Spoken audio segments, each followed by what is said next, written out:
नमस्कार, माउन्टेन समाचारमा स्वागत छ। म सचिता र म सुजन चालिसे। सुरुमा अहिलेसम्मका मुख्य समाचार।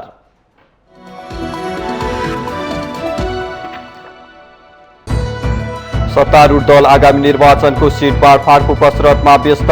कार्यदलको संयोजकमा कांग्रेस नेता कृष्ण सिटौला चयन। अर्को बैठक 26 गते बस्ने। जनसरोकारका विभिन्न मुद्दामा राष्ट्रिय सभामा छलफल। निर्वाचनको मिति घोषणा भइसकेको अवस्थामा प्रतिनिधि सभा बैठक राखेर राज्यको दोहन गरेको आरोप। सार्वजनिक यातायातको मनलाग्दी भाडा असुलीबारे संसदीय समितिको चासो। नेताको नाम लिएर विकास निर्माणमा व्यथिति निम्त्याउने ठेकेदारलाई तह लगाउने मन्त्री राईको चेतावनी। प्रधान न्यायाधीश विरुद्धको महाअभियोग प्रस्ताव संसदमा दर्ता भएको 6 महिनापछि अघि बढ्यो। मुख्य विपक्षी एमाले खुली नसकेको अवस्थामा पारित हुनेमा भने अन्यल। प्रतिनिधि सभाको कार्यकालको विषय पेचिलो बन्दै। मनोनयन दर्ता समय कार्यकाल तन्काउने सत्ता पक्षको मनसायमा सहमत। एमालेको संसदको बिजनेसबारे भने फरक मत। चीनद्वारा ताइवान वरपरको समुद्री र हवाई क्षेत्रमा नयाँ सैन्य अभ्यास गर्ने घोषणा। ताइवान पनि चीनलाई जवाब दिन भन्दै सैन्य अभ्यासको घोषणासँगै तयारीमा। र नेपाली क्रिकेट टोलीको मुख्य प्रशिक्षकमा मनोज प्रभाकर नियुक्त। 59 वर्षीय प्रभाकरसँग भारतका लागि 39 एक दिवसीय र 130 टेस्ट म्याच खेलेको अनुभव।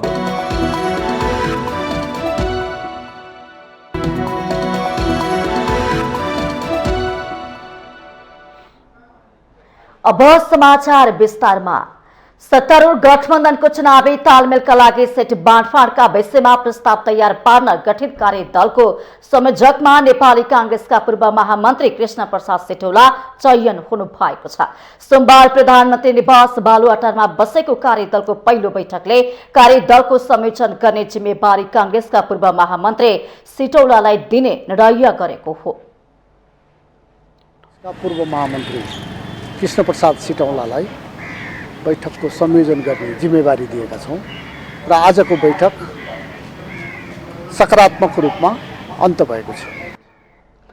कार्यदलको अर्को बैठक यही श्रावण 26 गते अपराह्न 4 बजे बोलाइएको छ। बैठकमा सबै दलका नेताहरूले चुनावी तालमेलको लागि सीट बाँडफाँडका विषयमा आफ्नो दलका धारणाहरू प्रस्तुत गरेका थिए। कार्यदलमा नेपाली कांग्रेसबाट सिटौला र कार्की सहित महामन्त्री गगन थापा रहेका छन्। यस्तै माओवादी केन्द्रबाट वर्षमान पुन, देव गुरुङ, नेकपा एकीकृत समाजवादीबाट उपाध्यक्ष प्रमेश हमाल र महासचिव वेदुराम भूषाल, जनता समाजवादी पार्टीबाट राम साहे यादव र रकम चेम्जुङ तथा राष्ट्रिय जनमोर्चाबाट हिमलाल पुरी र आनन्द शर्मा सदस्य रहेका छन्। प्रत्यक्षतर्फ प्रतिनिधि सभामा 165 र प्रदेश सभामा 330 निर्वाचन क्षेत्रको सीटमा बाँडफाँडको लागि कार्यदलले मापदण्ड र मोडालिटी बनाउने कार्यभार पाएको छ। प्रतिनिधि सभामा कांग्रेसले कम्तीमा 95 सीट, अन्य दलले 80 देखि 85 सीट दाबी गरेका छन्। नेपाली कांग्रेसका नेताहरूले मङ्सिरमा हुने प्रदेश र प्रतिनिधि सभाको निर्वाचनमा स्वाभाविक चुनावी तालमेल गरेर अघि बढ्नुपर्नेमा जोड दिएका छन्। सोमबार प्रधानमन्त्री निवास बालुवाटारमा बसेको पदाधिकारी, पूर्व पदाधिकारी तथा प्रभावशाली नेताहरूको बैठकका सहभागीले गठबन्धनका उम्मेद्वारको जितलाई केन्द्रमा राखेर व्यवहारिक, वैज्ञानिक र स्वाभाविक प्रकृतिको चुनावी तालमेल गर्नुपर्ने सुझाव दिएका हुन्। पार्टी सभापति एवं प्रधानमन्त्री शेरबहादुर देउवाले आगामी निर्वाचनमा गठबन्धनमा आबद्ध दलहरूसँग सिट बाँडफाँडको विषयमा पार्टी कसरी प्रस्तुत हुने भन्ने विषयमा बैठक बोलाउनु भएको हो। गठबन्धन गर्दा पार्टीभित्रको आन्तरिक एकतामा कुनै पनि असर नपारोस् भन्नेमा ध्यान दिन अधिकांशले सुझाएका छन्। पूर्व उपसभापति विजय कुमार गच्छादारले थारू समुदायका माग र मुद्दालाई सम्बोधन गर्दै अघि बढ्नुपर्ने बताउनु भएको थियो। निर्वाचनमा उम्मेद्वारको निर्क्युल गर्दा थारू समुदायबाट यथाशक्य धेरै उम्मेदवार छनौट गर्नुपर्ने उहाँको भनाइ थियो। यसैगरी सहमहामन्त्री उमाकान्त चौधरी र महेन्द्र यादवले मधेसमा कम सिट लिने गरी गठबन्धन नगर्न सुझाव दिनुभएको छ। बैठकमा पूर्व उपसभापति विमलेन्द्र निधि, गोपालमान श्रेष्ठ, विजय कुमार गच्छादार, प्रकाशमान सिंह, सहमहामन्त्रीहरू किशोर सिंह राठौर, भीष्मराज आङदेम्बे, जीवन परियार, महेन्द्र यादव, उमाकान्त चौधरी लगायतले आफ्नो धारणा राख्नु भएको थियो।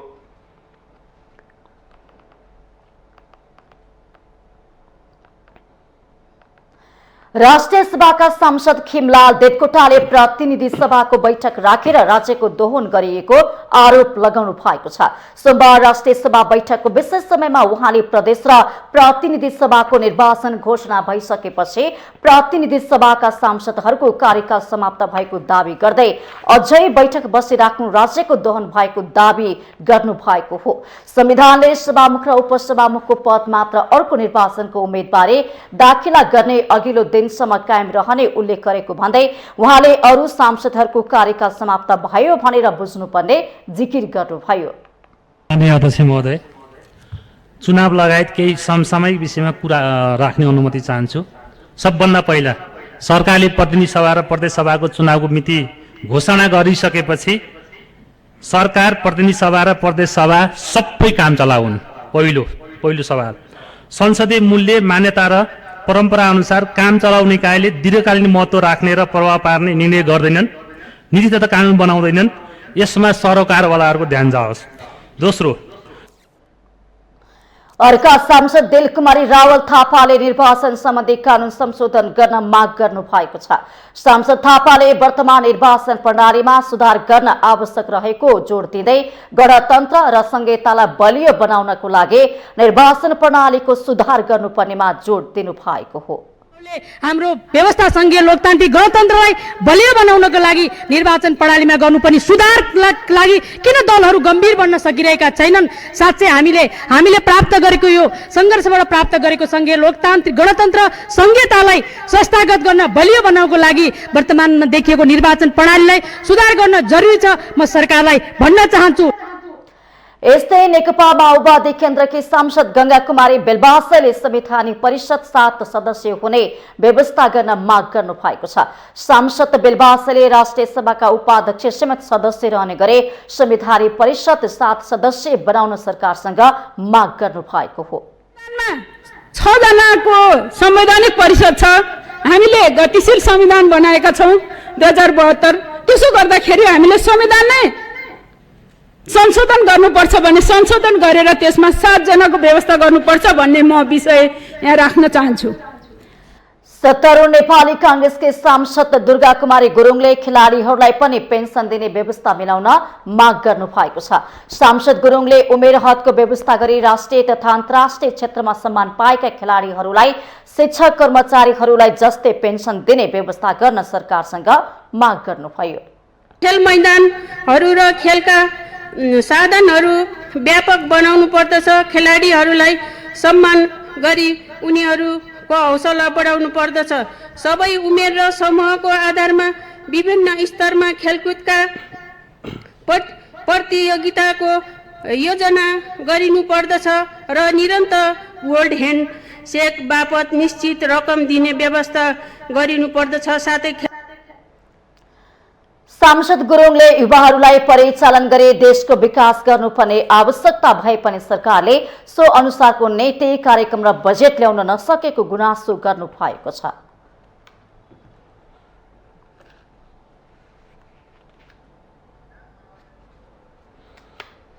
संसदीय समितिले सार्वजनिक यातायातले यात्रुसँग मनलाग्दी भाडा असुल गरेको विषयमा तत्काल संस्थागत संयन्त्र बनाई अनुगमन गर्न सरकारलाई निर्देशन दिएको छ। सोमबार प्रतिनिधि सभा अन्तर्गतको विकास तथा प्रवृद्धि समितिले नारायणघाट मुगलिन र मुगलिन पोखरा सडकको वर्तमान कार्य प्रगतिको विषयमा योजना प्रमुख र भौतिक यातायात मन्त्रीसँगको छलफलपछि यस्तो निर्देशन दिएको हो। समिति बैठकमा सभापति कल्याणी कुमारी खड्काले सडक सीमा अतिक्रमण गरी बनाइएका घर टहरा तत्काल हटाउन पनि सरकारलाई निर्देशन दिनुभयो।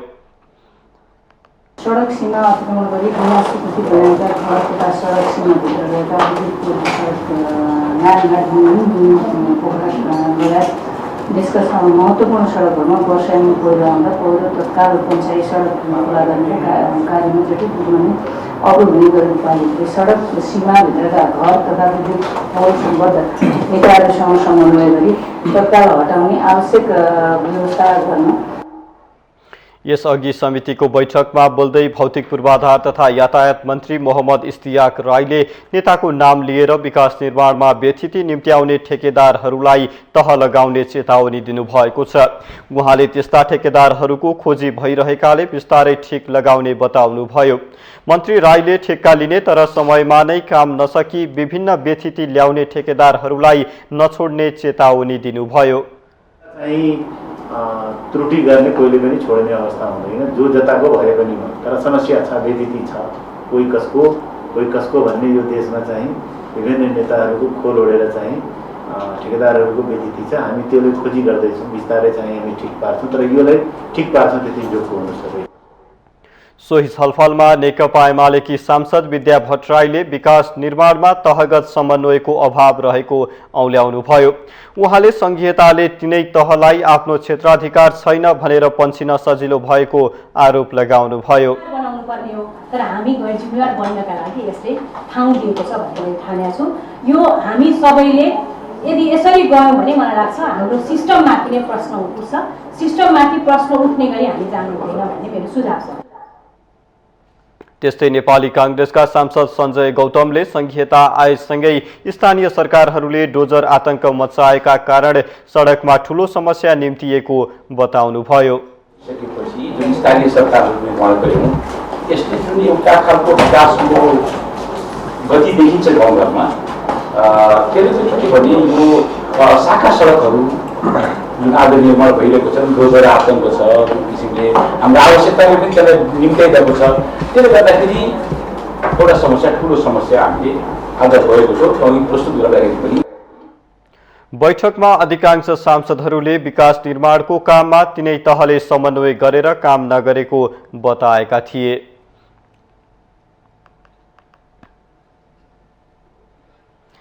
प्रधानमन्त्री शेरबहादुर देउवाले सरकारले आदिवासी जनजातिको हितमा महत्वपूर्ण काम गर्दै आएको दावी गर्नु भएको छ। 28औं विश्व आदिवासी दिवसको अवसर पारेर सोमबार काठमाडौँमा आयोजित कार्यक्रममा प्रधानमन्त्री देउवाले संविधानमा उल्लेख भए अनुसार आदिवासीको हक अधिकार सुविधा दिलाउन सरकार सदैव क्रियाशील रहेको बताउनु भएको हो। आदिवासी जनजातिहरूको पहिचान गरी उनीहरूको भाषा, कला र संस्कृतिको संरक्षण गर्न विगतमा आफू नेतृत्वमा बनेको सरकारले नै आदिवासी जनजाति उत्थान राष्ट्रिय प्रतिष्ठान स्थापना गरेको उहाँले स्मरण गराउनु भएको छ। आदिवासी जनजातिहरूलाई राज्यको कुनै पनि अवसरबाट वञ्चित हुन नदिन सम्बन्धित सबै पक्षले मिलेर काम गर्न आवश्यक रहेको प्रधानमन्त्री देउवाको भनाइ छ।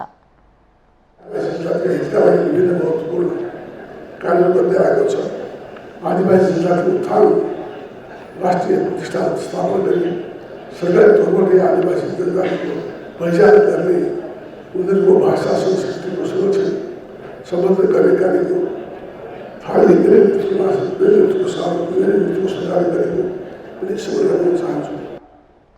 नेपाली कांग्रेसका महामन्त्री गगन कुमार थापाले आदिवासी जनजातिहरूको उत्थान गरेर मात्रै मुलुकको उन्नति हुने भएकाले कांग्रेसले त्यस विषयमा गम्भीर भएर काम गरिरहेको दावी गर्नु भएको छ। उहाँले एमाले अघि सारेको समृद्ध मुलुक बनाउने अभियानमा आदिवासी जनजातिहरू अटाउन नसक्ने जिकिर समेत गर्नु भएको छ। कांग्रेसले मात्रै उनीहरूको हक अधिकार र सुविधाको लागि काम गरिरहेको महामन्त्री थापाको भनाइ छ। कालदेखि यो एकाकार भएर गयो। योभन्दा अगाडि समुन्नत नेपाल निर्माण गर्ने यात्रामा समृद्धिभन्दा यो आधारभूत रूपमा फरक छ।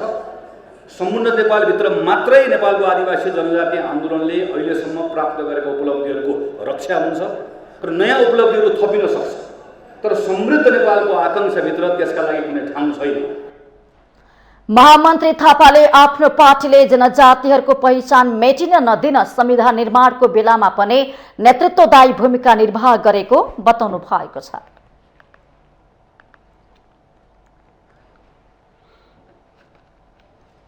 न्यायालयमा व्यथिति देखिएको भन्दै विवादमा मुछिएका प्रधान न्यायाधीश चोलेन्द्र शमशेर जबरा विरुद्ध संसदमा फागुन 1 गते महाभियोग प्रस्ताव दर्ता भयो। 6 महिनापछि प्रतिनिधि सभाको चुनावको मिति घोषणापछि सरकारले सो प्रस्ताव अगाडि त बढायो, तर राजनीतिक स्वार्थ, दाउपेच र गणितीय खेलका कारण विचाराधीन यो प्रस्ताव प्रमुख प्रतिपक्षी दल एमालेले समर्थन नगरेको अवस्थामा पारित हुने सम्भावना भने न्यून देखिन्छ।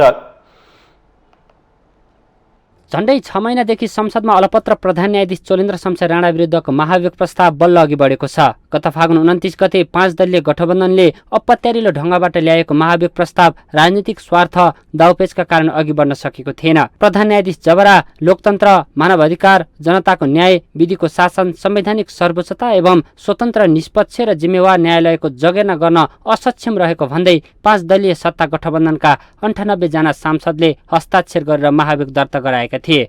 त्यसमा प्रमुख प्रतिपक्षी दल नेकपा एमालेलाई भने कुनै जानकारी बिनै प्रस्ताव दर्ता गराएको भन्दै एमालेले आपत्ति समेत जनाएको थियो। तर अहिले सरकारले चुनावी मिति घोषणा गरिसकेपछि महाभियोग प्रस्तावलाई नेकपा एमाले भने सशंकित बनेको छ। 6 महिनासम्म अलपत्र पारी चुनावी घोषणा गरेर प्रस्ताव अघि बढाएकोमा विरोध जनाउँदै एमालेले त्यसको विपक्षमा उभिने संकेत गरेको छ। यसलाई पास गरेर ल्याएको भए हामीसँग छलफल गर्ने थिएन होला र छलफल गर्थ्यो होला नि, त्यति बेला हामीले हाम्रो दृष्टिकोण राख्थ्यौँ होला नि। अदालतभित्र समस्या छन्, अदालतभित्र विकृति छ, अदालतभित्र कुशासन छ, त्यहाँ व्यापक रिफर्म गर्नुपर्छ भन्ने कुरा त नेकपा एमाले भनेकै छ त। यदि त्यो महाभियोग प्रस्ताव पास गर्ने नियतका साथ आएको थियो भने, उद्देश्यका साथ आएको थियो भने 5 महिनाभन्दा बढी किन लिङ्गरिङ बनाइन्थ्यो? त्यसकारण सत्ता गठबन्धनले त्यो महाभियोग प्रस्ताव आफ्नो के चाहनाहरू पूरा गर्नका लागि प्रधान न्यायाधीशको टाउकोमाथि झुन्डाएको एउटा तरबारको रूपमा प्रयोग गर्यो।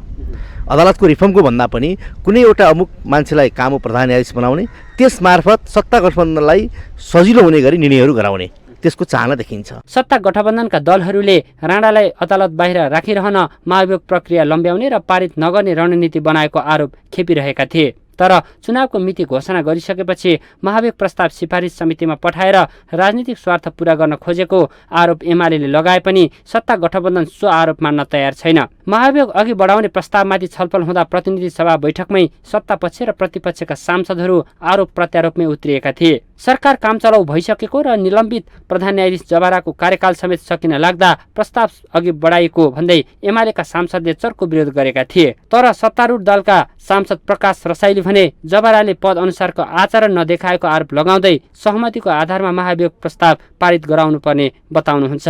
सत्तारूढ गठबन्धनहरूले अदालतभित्र भएका विकृति, विसङ्गति, व्यथिति लगायत अन्य कुराहरूको निकास दिन जुन बेलामा अदालत 6 महिनासम्म आन्दोलन थियो, 12 बेन्चको सम्बन्धमा त्यस्तै, प्रधान न्यायाधीश र अन्य न्यायमूर्तिहरूको सम्बन्धमा त्यस्तै, त्यो बेलामा विशेष अवस्थामा महाभियोग ल्याएको थियो। अब यो यसरी बुझ्दिउँ कि नेपाली काङ्ग्रेसको नेतृत्वमा भएको सरकार महाभियोग प्रस्तावलाई संसदबाट पारित गरेर अनुमोदन गर्न चाहन्छ भन्ने बुझ्नु। सत्तारूढ काङ्ग्रेस र माओवादी केन्द्र लगायतका 98 जना सांसदले हस्ताक्षर गरेर जबरा विरुद्ध महाभियोग प्रस्ताव दर्ता गराएका थिए, जसमा जबरामाथि 21 आरोप लगाइएको छ। प्रस्ताव पारित हुन संसदको 2/3 बहुमत चाहिन्छ, जुन एमालेको समर्थन बिना पुग्दैन। चुनावको मिति घोषणा भइसकेको र प्रतिनिधि सभाको कार्यकालकै बारेमा विवाद चलिरहेका बेला अघि बढाएको महाभियोग प्रस्ताव पारित होला? तन्काउँदै लगेर जबराकै कार्यकाल सकिएला वा फेल भएर प्रधान न्यायाधीश पुनः सर्वोच्च नै फर्केलान्? कम्तीमा अहिलेलाई त्यो विषय अनुमान गर्न नसकिने अवस्थामा छ। माउन्टेन टेलिभिजन एचडीका लागि क्यामेरामा निखिल कपालीका साथमा बटुक राजगिरीको रिपोर्ट। माउन्टेन समाचारमा पालो भएको छ विश्रामको।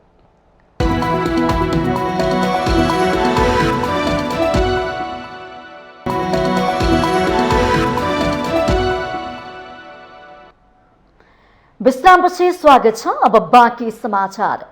प्रतिनिधि सभाको कार्यकाल कहिलेसम्म भन्ने विषय यति बेला पेचिलो बन्दै गइरहेको छ। सरकारले संसदलाई मनोनयन दर्ता समेत तन्काउने मनसाय राख्दा यसमा मुख्य विपक्षी एमाले पनि सकारात्मक देखिन्छ। तर संसदलाई बिजनेस दिने कुरामा भने एमाले फरक धारमा उभिएको छ। सरकारले निर्वाचनको मिति घोषणा गरे पनि संसद अधिवेशन भने चालू छ। संसदको कार्यकाल मनोनयन दर्ताको अघिल्लो दिनसम्म लैजाने कुरामा एकमुख सत्ता पक्ष र प्रतिपक्ष संसदलाई बिजनेस दिने कुरामा भने विपरीत ध्रुवमा उभिएका छन्। संविधानत चुनावको मिति घोषणा गरेपछि संसद स्वतः भङ्ग हुने प्रावधान छ। संविधानको धारा 91ले सभामुख र उपसभामुखको कार्यकाल मात्रै मनोनयन दर्ताको अघिल्लो दिनसम्म हुने व्यवस्था गरेको छ।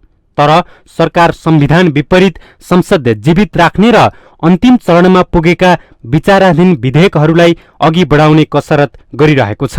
यता विपक्षी एमाले भने काम चलाउ सरकारले संसदलाई बिजनेस दिन नमिल्ने भन्दै विरोध गरेको छ।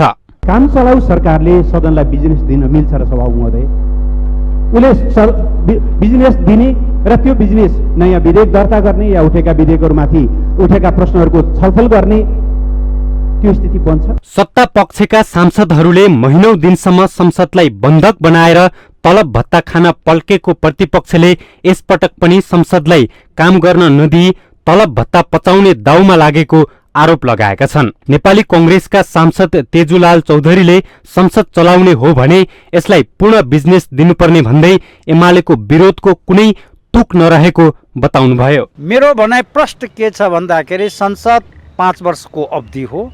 संसद चलाउने हो भने बिजनेस दिनुपर्छ, विधेयकहरू ल्याउनु पर्छ। बिजनेसहरू विधेयकहरू ल्याउन सकेन भने संसद बन्द गरेर चुनावमा जानुपर्छ भन्ने मेरो भनाइ हो।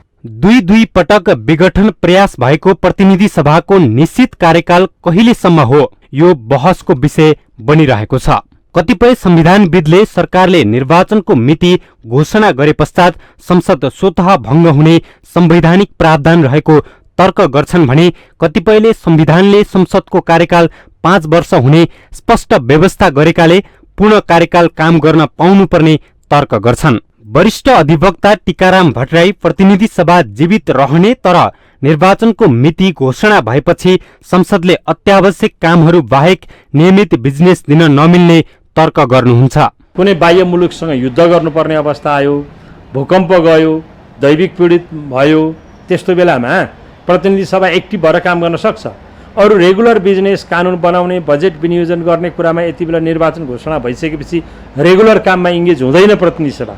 तर आकस्मिक काम आइपर्यो कुनै भने त्यस्तो बेला त प्रतिनिधि सभा जीवितै राख्नु उचित हुन्छ भन्ने मान्यताका आधारमा नै यो संविधान बनाउँदाखेरि विगतका अभ्यासलाई हेरेर हामीले यो व्यवस्था गरेका। यति बेला संसदको दुवै सदनमा गरी जम्मा 49 वटा विधेयकहरू विचाराधीन छन् भने 20 वटा विधेयक कानून बनेर प्रमाणीकरण हुने प्रक्रियामा छन्। संसदको मुख्य काम नै कानून निर्माण गर्ने हो। यदि संसदलाई बिजनेस नदिने हो भने संसद चल्नुको औचित्य के हो भन्ने प्रश्न उठिरहँदा संसद चालू राख्ने कुरामा मन्जुरी दिने तर बिजनेस दिन पाइन्न भन्ने प्रतिपक्षको तर्क पनि युक्तिसंगत देखिएको छैन। यस अलमलका बीच दलहरूले वर्तमान संसदको आयुको निरूपण गर्नुपर्ने खाँचो पनि देखिएको छ। माउन्टेन टेलिभिजन HD का लागि क्यामेरामा दीपक राज भट्टका साथमा शीतल रिजाल, काठमाडौँ। नाम र थरमा अपमानजनक शब्द प्रयोग गरेर बनाइएका नागरिकता प्रमाणपत्र सच्याउन मिल्ने भएको छ।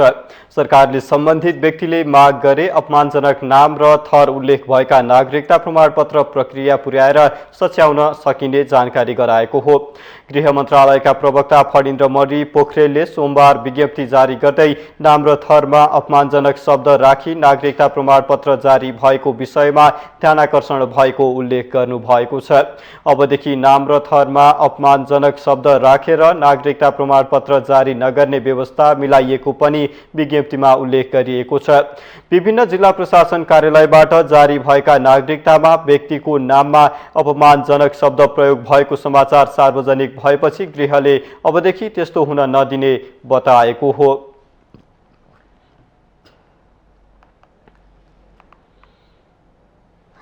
नेपालमा अहिलेसम्म 21 अर्ब बढीको कोरोना विरुद्धको खोप किनिसकेको छ। साथै मित्र राष्ट्रहरूले पनि अनुदान स्वरूप खोप सहयोग गरेका छन्। तर सरकारले जागरूकता नदेखाउँदा जनताले समयमा सही खोप प्राप्त गर्न सकेका छैनन्। यति मात्र नभई सरकारले समयमा सूचना प्रदान गर्न नसक्दा थुप्रै मात्र खोप खेर समेत गएको छ। स्वास्थ्य मन्त्रालयको तथ्याङ्क अनुसार हालसम्म 12 वर्षमाथि 79.1% कोरोना विरुद्धको एक मात्रा खोप, 87.4% दोस्रो मात्रा र लगभग 35% बुस्टर डोज लगाइसकेका छन्। तथ्याङ्कलाई आधार मान्ने हो भने पहिलो मात्रा र दोस्रो मात्रा खोपप्रति जनचासो अधिक देखिए पनि बुस्टर डोज लगाउनेहरूको निकै कम पाइएको छ। हालसम्म कुल 5,88,91,000 मात्रा खोप आयात गर्दा 21 अर्ब रुपियाँ खर्च भएको छ। बाँकी विदेशी मुलुकहरूको अनुदान रहेको हो। कोरोनाको महामारीबाट बचाउन भनेर नै राजस्व खर्च गरेर ल्याइएको खोपको पूर्ण उपयोग हुन नसक्दा खेर गएको छ। जिम्मेवार मन्त्रालय भने पहिलो र दोस्रो मात्रा खोप लगाउनेहरू बुस्टर डोजका लागि समयमा नआउँदा म्याद सकिएर खेर जाने गरेको भन्दै आफ्नो गैर जिम्मेवारको बचाउ गर्छन्। खोपहरू जति धेरै ठाउँमा भण्डारण हुन्छ अथवा जति धेरै ठाउँमा लगाउने ठाउँसम्म पुर्याइन्छ, जति समुदायसम्म पुगिन्छ, त्यो खेर जान सक्ने दरहरू चाहिँ बढेर जान सक्ने हुन्छ। खोप लगाउने मानिसहरू समयभित्रमा नआइपुग्दाखेरि खोप खेर जाने दर हुनसक्छ। जस्तो अहिले विश्व स्वास्थ्य सङ्गठनले सरदर 10% खोप चाहिँ खेर जान सक्छ। त्यो न्यूनतम हिसाबले पनि त्यति जति खेर जान सक्छ भनेकै अवस्थामा कोभिड-19 विरुद्धको खोप चाहिँ हामीले हेऱ्यौँ भने 5 वर्ष माथिको सबै व्यक्तिलाई लगाउन मिल्ने खोप हो। त्यसो त सम्बन्धित निकायहरू कोरोना महामारीको खोप प्रशस्त भएकाले अब त्रसित हुन नपर्ने बताउँछन्। तर जनतालाई झुटो आश्वासन दिएर ढुक्क बनाउन खोज्ने अनि खोपकै सुरक्षाको सवालमा गैर जिम्मेवार भइदिँदा कयौं खोपहरू खेर गएका हुन्। इपिडेमियोलोजी तथा महामारी व्यवस्थापन शाखा प्रमुख डाक्टर खगेश्वर गेलाल भने खोपको व्यवस्थापनमा कमी कमजोरी स्वीकार गरेर आगामी दिनका लागि सतर्क र तयार रहेको बताउनुहुन्छ। हामीले 70% टोटल टार्गेट पपुलेसनको 70%लाई चाहिँ खोप दिइसकेका छौँ। के अवस्था छ त हाम्रो आइसोलेसन बेडहरू कस्तो अवस्था छ प्रदेश वाइज, अनि एसडियु कस्तो छ, आइसियु, भेन्टिलेटर, अक्सिजन, यो कुराहरू चाहिँ हाम्रो एक खालको तयारी भोलि यदि फेरि पनि हाम्रो पहिलाको दोस्रो वेभ तेस्रो वेभ जस्तो आयो भने हामी कतिको धान्न सक्छौँ के अवस्था छ भनेर मैले जस्ट देखाएको यहाँबाट धेरैले। म्यादभित्रै सरकारले जनतालाई खोप लगाउन व्यवस्थापकीय पक्ष चुस्त बनाउन नसक्दा अधिकतम खोपहरू खेर गएको विज्ञहरूको भनाइ छ। यति बेला कोरोनाको संक्रमण दर कम देखिए पनि सरकारले खोप अभियान सुस्त बनाउनु मूर्खता हुने विज्ञहरूको तर्क छ। भ्याक्सिनलाई प्रयोग गर्ने कुरा दरमा कम भयो, अर्को कुरा चाहिँ भण्डारण गर्ने कुरामा संवेदनशीलता अपनाएन र यो कुरा चाहिँ एकदम गम्भीर कुरा हो। किनभने आफ्नो देशको पैसा खर्च गरेर लिएर आएको भ्याक्सिन अथवा कुनै पनि देशले अथवा अन्य सरकारले अनुदानमा आएको भ्याक्सिन चाहिँ यसरी वेस्ट जाने भनेको देशको लागि चाहिँ एउटा स्रोत साधनको दुरुपयोग हो हैन। कसैले अनुदानमा दिएको छ, हामी देशमा ल्याएर नागरिकलाई लगाउँदैनौँ तर वेस्ट गरेर पठाउँछौँ भने अर्को पटक उनीहरूले फेरि अनुदान किन दिन्छ। त्यसकारण यो देशको एउटा पर्फर्मेन्सको पनि इस्यु हो भन्ने मलाई लाग्छ। हाल देशैभरि कोरोना विरुद्धको खोप अभियान स्थानीय तहहरूले वितरण गरिरहेको छ। तर स्थानीय तहहरू अन्य काममा बढी केन्द्रित रहँदा खोप अभियान ओझेलमा परेको छ। म्याद सकिन लागेका खोपलाई कसरी खपत गर्ने भन्ने विषयमा कुनै योजना बन्न सकेको छैन।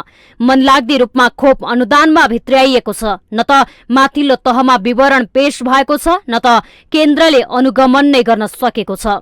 माउन्टेन टेलिभिजन एचडीका लागि क्यामेरामा विवेक श्रेष्ठ र केशव श्रेष्ठका साथमा बिन्दु अधिकारीको रिपोर्ट। नेकपा एकीकृत समाजवादीकी सचिव रामकुमारी झाँक्रीले आफू शहरी विकास मन्त्री हुँदा पुँजीगत खर्चमा उल्लेख्य प्रगति गरेको दावी गर्नुभएको छ। सोमबार काठमाडौँमा पत्रकार सम्मेलन गर्दै पूर्व मन्त्री झाँक्रीले आफू मन्त्री रहँदा योजनाबद्ध रूपमा काम गरेको र अन्य विकास मन्त्रालयको तुलनामा पुँजीगत खर्चमा उल्लेख्य प्रगति गरेको दावी गर्नुभएको हो। उहाँले आफ्नो कार्यकालमा शहरी विकास मन्त्रालयको टिमले हरेक आयोजना कार्यान्वयनको विषयमा योजना बनाएर काम गरेको जिकिर गर्नुभयो।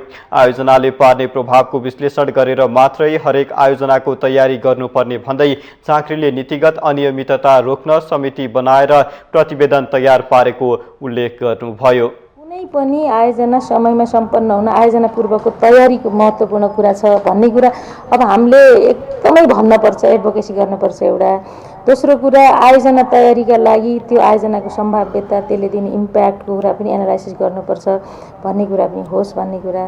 दोस्रो कुरा अहिले सबैभन्दा विकास मन्त्रालयमा राम्रो प्रवेश गर्नुको पछाडि हामीले केही प्लानिङमा काम गरेका थियौँ, थुप्रै हडल्सहरूलाई किनारा गरेका थियौँ, त्यो भएर पनि भएको कुरा हो।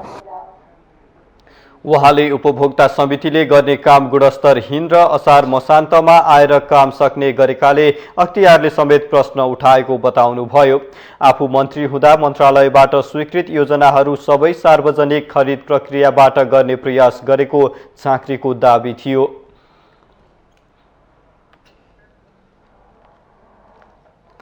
असमान ढंगले कर्मचारीको तलब बढाएको भन्दै नायब सुब्बाहरूले अर्थ मन्त्रालयमा धरना दिएका छन्।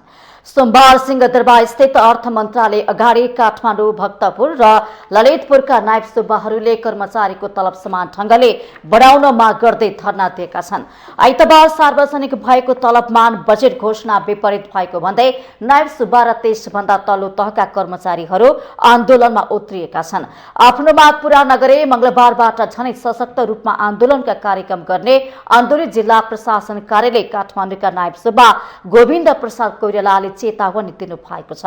उहाँले सुब्बा भन्दा माथिका कर्मचारी र सुब्बा सहित त्यो भन्दा तल्लो स्तरका कर्मचारीको तलबमा असमान वृद्धि भएको भन्दै आन्दोलनमा उत्रिएको बताउनु भएको हो।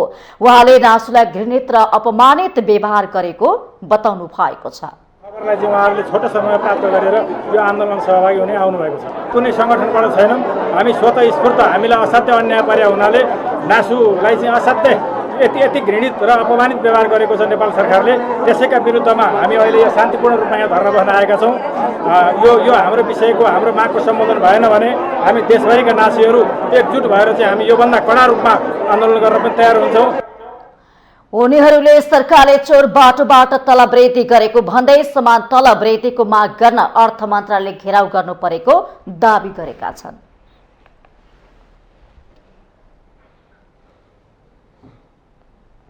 माउन्टेन समाचारमा पालो भएको छ विश्रामको।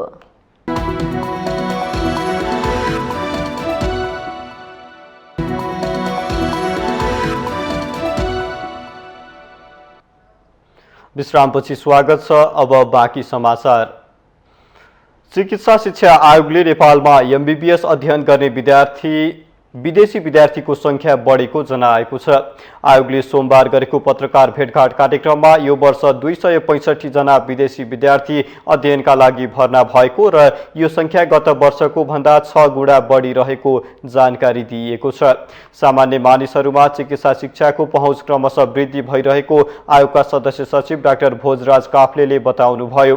उहाँले स्तरीकृत मापदण्ड र सूचकको आधारमा विज्ञ समूहबाट चिकित्सा शिक्षा सञ्चालन गर्ने संस्थाहरूको सिट निर्धारण गर्ने पद्धतिको विकास भएको भन्दै 21 वटा संस्थामा यो वर्ष 1895 विद्यार्थीले अध्ययन गर्न पाउने जानकारी दिनुभयो।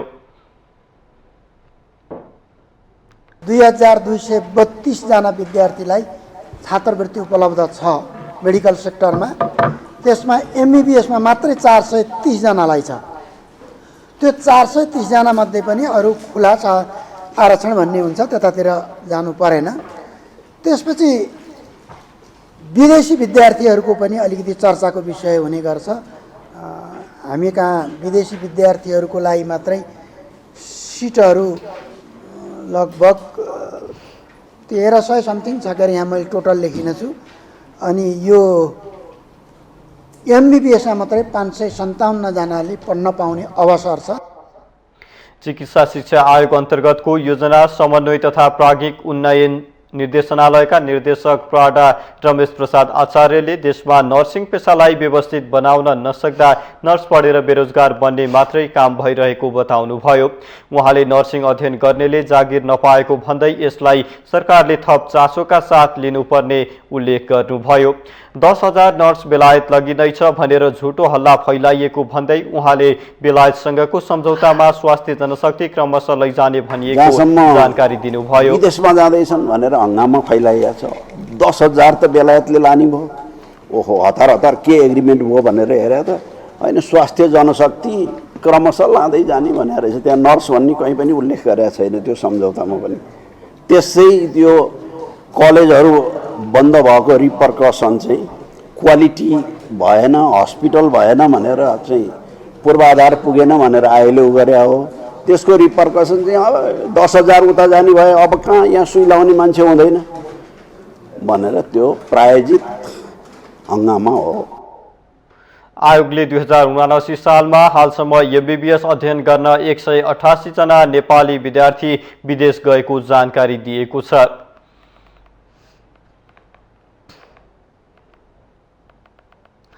पछिल्लो 24 घण्टामा थप 934 जनामा कोरोना संक्रमण पुष्टि भएको छ।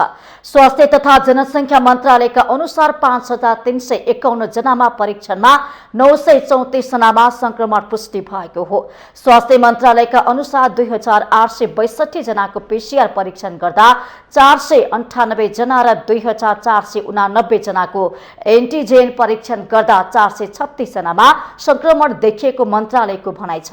यससँगै कोरोना भाइरसका सक्रिय संक्रमितको संख्या 5686 पुगेको छ। पछिल्लो 24 घण्टामा 470 जना संक्रमण मुक्त भएका छन्। यस्तै कोरोना संक्रमणबाट 1 जनाको मृत्यु भएको मन्त्रालयले जनाएको छ।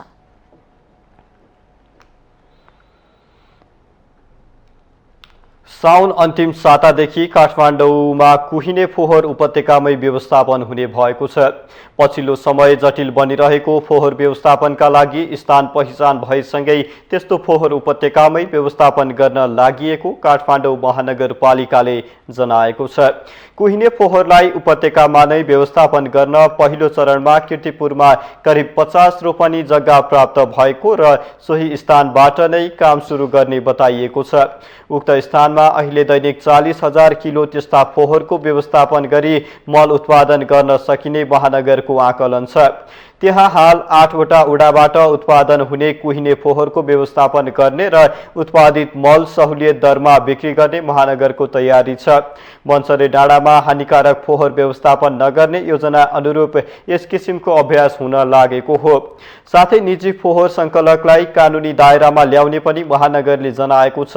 काठमाडौँका 32 वडा मध्ये मुख्य 9 वडा बाहेक अन्य निजी कम्पनीको सहकार्यमा फोहोर व्यवस्थापन हुँदै आएको छ।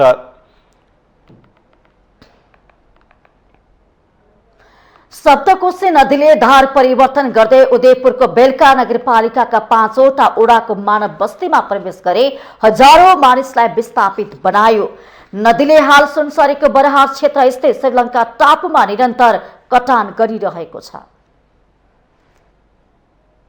सप्तकोशी नदीले अहिले सुनसरीको बराह क्षेत्र स्थित श्रीलङ्का टापुमा कटान गर्न थालेको छ। पश्चिमी भंगालोले झण्डै 2 किलोमिटर उत्तर दक्षिण बस्तीतर्फ कटान गरिरहेको हो।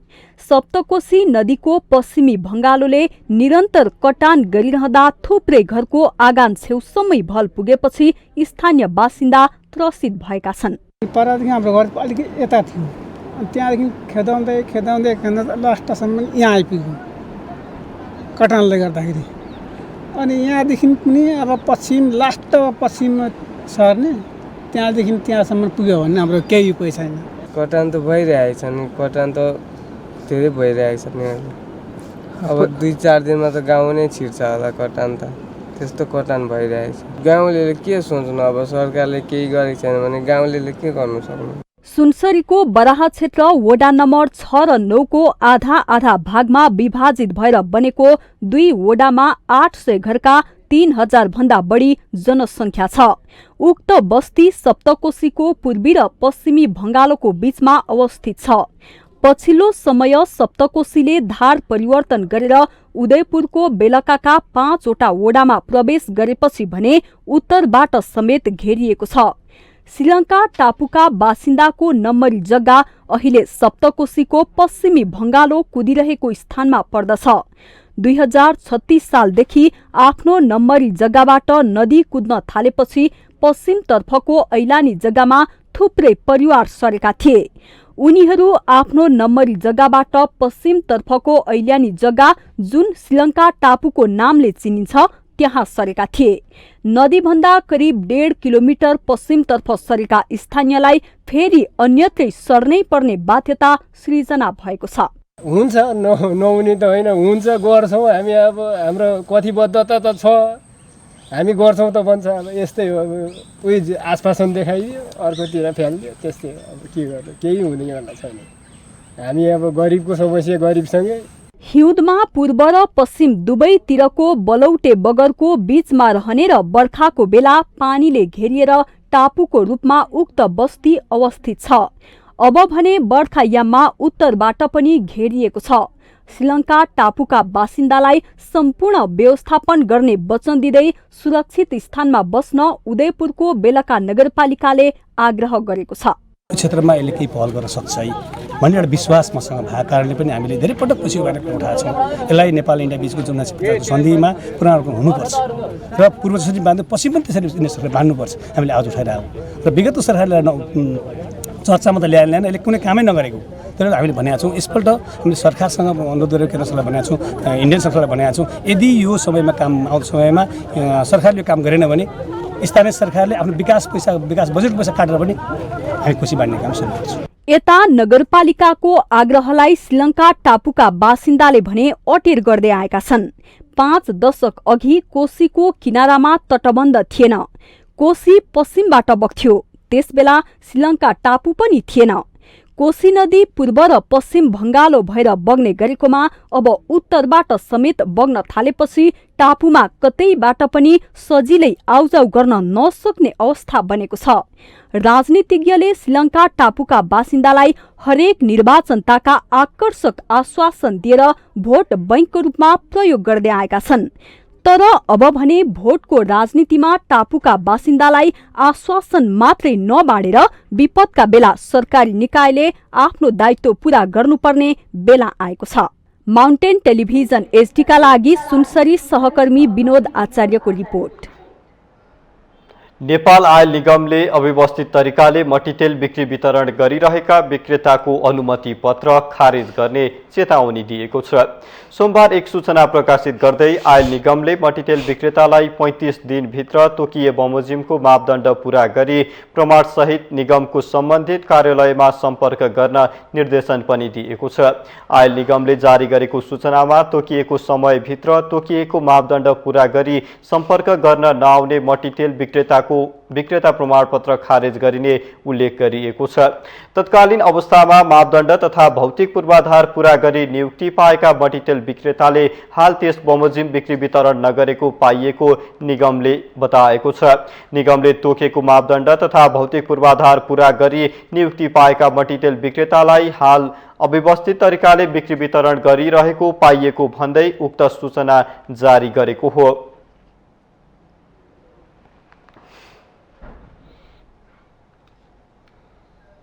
हामीसँग आर्थिक अन्तर्राष्ट्रिय र खेल समाचार बाँकी नै छन्। माउन्टेन समाचारमा पालो भएको छ विश्रामको।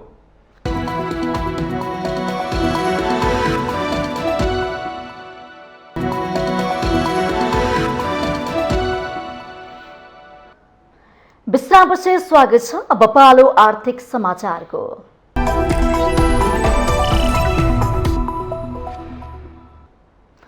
साताको दोस्रो कारोबार दिन शेयर बजार परिसूचक नेप्से दोहोरो अङ्कले ओह्रालो लागेको छ।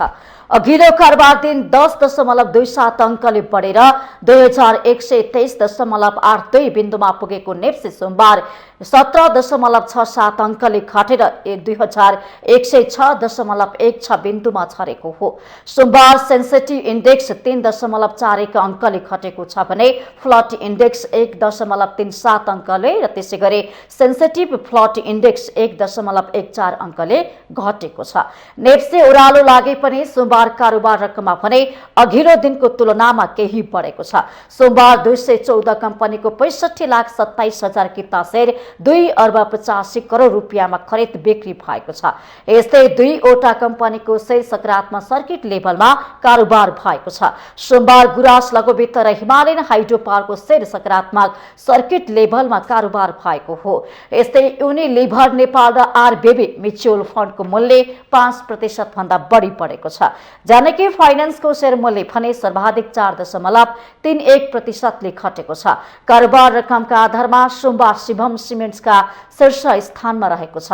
सो कम्पनीको 20 करोड 71 लाख रुपियाँ बराबरको शेयर कारोबार भएको छ। यसैगरी नबिल बैंकको 10 करोड 85 लाख रुपियाँ बराबरको शेयर कारोबार भएको छ। शेयर बजारका 13 उपसमूह मध्ये सोमबार 2 उपसमूहको परिसूचक बढेको छ भने बाँकी 11 उपसमूहको परिसूचक घटेको छ।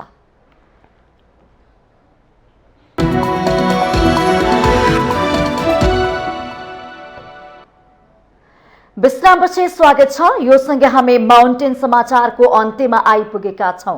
जाँदा जाँदै मुख्य समाचार पुनः एकपटक। सत्तारूढ दल आगामी निर्वाचनको सिट बाँडफाँडको कसरतमा व्यस्त। कार्यदलको संयोजकमा कांग्रेस नेता कृष्ण सेटौला चयन। अर्को बैठक 26 गते बस्ने। जनसरोकारका विभिन्न मुद्दामा राष्ट्रिय सभामा छलफल। निर्वाचनको मिति घोषणा भइसकेको अवस्थामा प्रतिनिधि सभा बैठक राखेर राज्यको दोहन गरेको आरोप। सार्वजनिक यातायातमा लाग्ने भाडा असुलीबारे संसदीय समितिको चासो। नेताको नाम लिएर विकास निर्माणमा व्यतिथि निम्ताउने ठेकेदारलाई तह लगाउने मन्त्री राईको चेतावनी। प्रधान न्यायाधीश विरुद्धको महाभियोग प्रस्ताव संसदमा दर्ता भएको 6 महिनापछि अघि बढ्यो। मुख्य विपक्षी एमाले खुली नसकेको अवस्थामा पारित हुनेमा भने अन्यल। प्रतिनिधि सभाको कार्यकालको विषय पेचिलो बन्दै मनोनयन दर्ता समय कार्यकाल तन्काउने सत्ता पक्षको मनसायमा सहमत एमालेको संसदको बिजनेसबारे पनि फरक मत। चीनद्वारा ताइवान वरपरको समुद्री र हवाई क्षेत्रमा नयाँ सैन्य अभ्यास गर्ने घोषणा। ताइवान पनि चीनलाई जवाफ दिन भन्दै सैन्य अभ्यासको घोषणासँगै तयारीमा। र नेपाली क्रिकेट टोलीको मुख्य प्रशिक्षकमा मनोज प्रभाकर नियुक्त। 59 वर्षीय प्रभाकरसँग भारतको लागि 39 एक दिवसीय र 130 टेस्ट म्याच खेलेको अनुभव।